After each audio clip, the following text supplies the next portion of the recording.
Hello friends, I am Chandan. Today's topic is difference between free expansion and isothermal process. So, if you focus on free expansion, there is a axis is there, and in y-axis there is a temperature, absolute temperature is there. Consider this is the initial point, this is initial state, and this is the final state.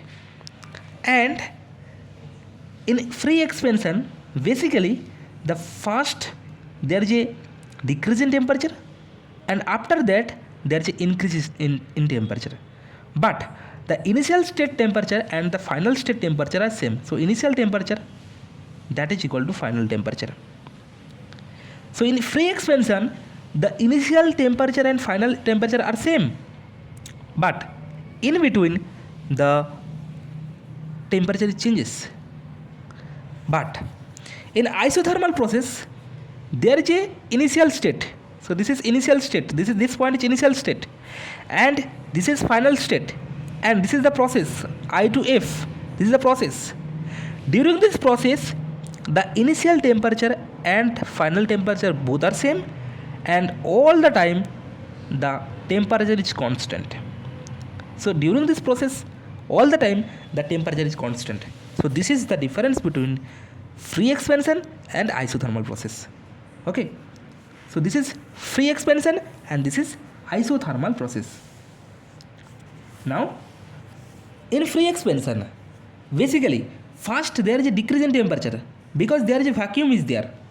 Due to this vacuum, there is no resistance is there, but after some time there is some air is there inside this system, inside this volume.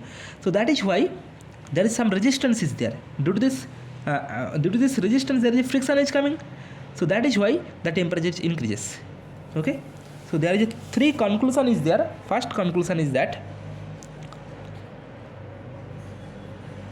in case of free expansion,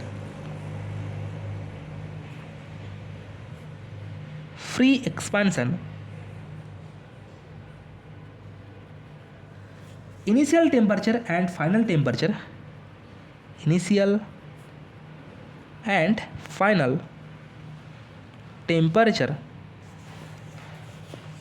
are same. Initial and final temperature are same, but the intermediate temperature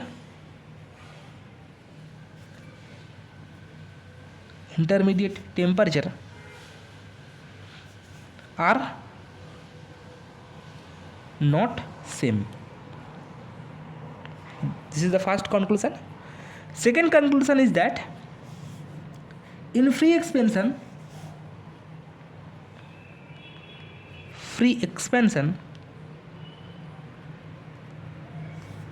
when gas expand,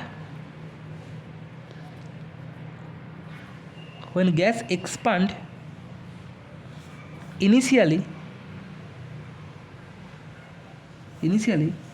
the temperature will decrease.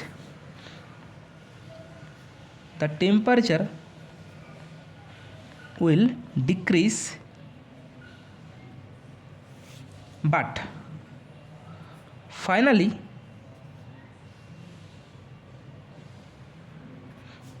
due to friction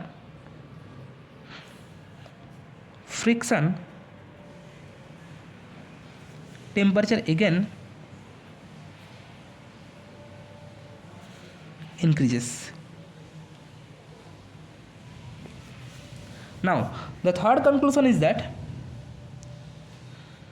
in case of isothermal process, temperature remain constant. In case of isothermal process,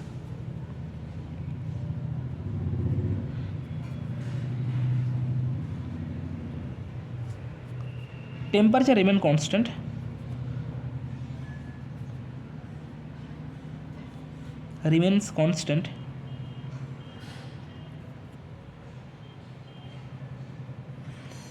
through the process.